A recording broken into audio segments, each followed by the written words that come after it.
मित्रों, इस वीडियो में बात करेंगे जनरल साइंस के महत्वपूर्ण फैक्ट्स। सारे के सारे एग्जाम ओरिएंटेड हैं और वन लाइनर के रूप में आपको मिल रहे हैं। चैनल पर नए आए हैं तो सब्सक्राइब कर लीजिएगा, साथियों के साथ शेयर भी करिएगा, संभव हो तो एक लाइक बटन भी दबाइएगा।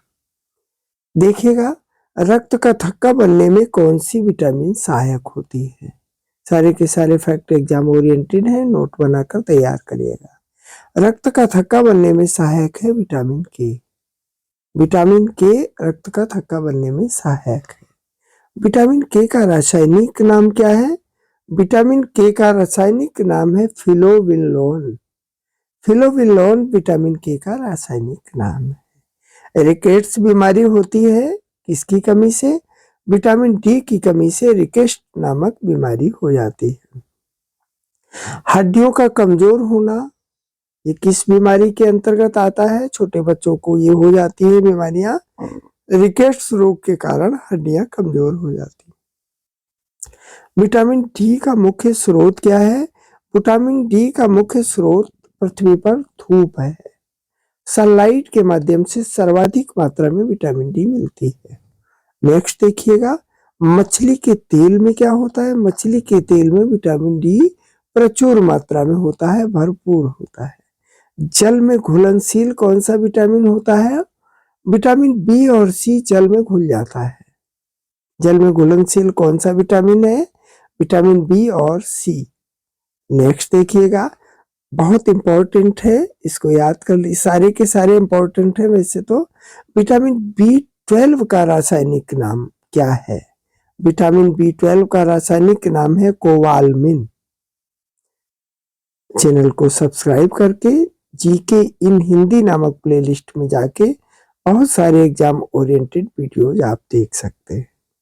कौन प्रोटीन का एक प्रमुख स्रोत नहीं है? गेहूं प्रोटीन का स्रोत नहीं है। गेहूं से केवल हमें कार्बोहाइड्रेट ही मिलता है, प्रोटीन नहीं मिलता। प्रोटीन की उपस्थिति की परीक्षण प्रोटीन की उपस्थिति का परीक्षण कैसे करते हैं, उसकी खोज कैसे करते हैं? जा यहाँ पर है। प्रोटीन की उपस्थिति की परीक्षण कैसे करते हैं?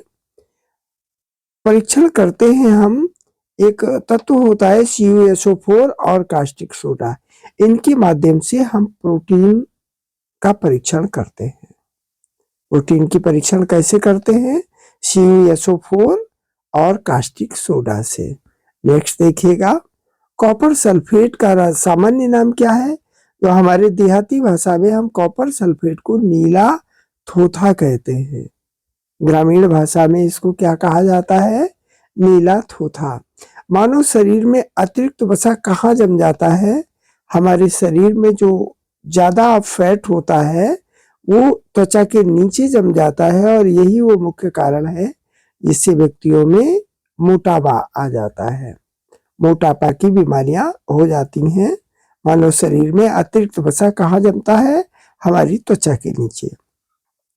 कुल कैलोरी अपर्याप्तता के परिणाम स्वरूप कौन सा रोग हो जाता है? यदि हम पर्याप्त मात्रा में कैलोरी नहीं लेते हैं तो एक बीमारी हो जाती है जिसको कहते हैं सूखा रोग। नेक्स्ट देखिएगा, पेप्सिन क्या है? पेप्सिन एक एंजाइम है। पेप्सिन क्या है? एक एंजाइम है। आपको वन लाइनर फैक्ट 1 घंटे के वीडियो के MCQs में इतने सारे मिल पाएंगे जितने आपको 3 से 4 मिनट में मिल रहे हैं। बस याद आपको करना है, इतना जरूर करिएगा। चैनल को लाइक और सब्सक्राइब कर लीजिएगा, साथ ही साथियों के साथ 1-2 शेयर अवश्य करिएगा। पेप्सिन क्या है? पेप्सिन एक एंजाइम है। मानव पाचन में सहायक क्या है? एंजाइम मानव पाचन में सहायक है। आनुवंशिकी का जनक किसको कहा जाता है? आनुवंशिकी के जनक हैं ग्रेगर जॉन मेंडल जी। ग्रेगर जॉन मेंडल आनुवंशिकी के जनक है। DNA और RNA जो बनती है, इसकी प्रतिलिपि बनाने की प्रक्रिया को क्या कहते हैं? हिंदी भाषा में उसको कहते हैं प्रतिलेखन। प्रभाविता के नियम में लक्षणों का जो नियम है उसको हम क्या कहते हैं? उसको हम कहते हैं फैक्टर्स। प्रभाविता के नियम में लक्षणों का नियम फैक्टर्स कहलाता है। नेक्स्ट देखिएगा, प्रोटीन न्यूक्लिक एसिड जुड़े होते हैं किससे? न्यूक्लियोटाइड से। प्रोटीन के जो न्यूक्लिक एसिड है वो न्यूक्लियोटाइड से जुड़े होते हैं।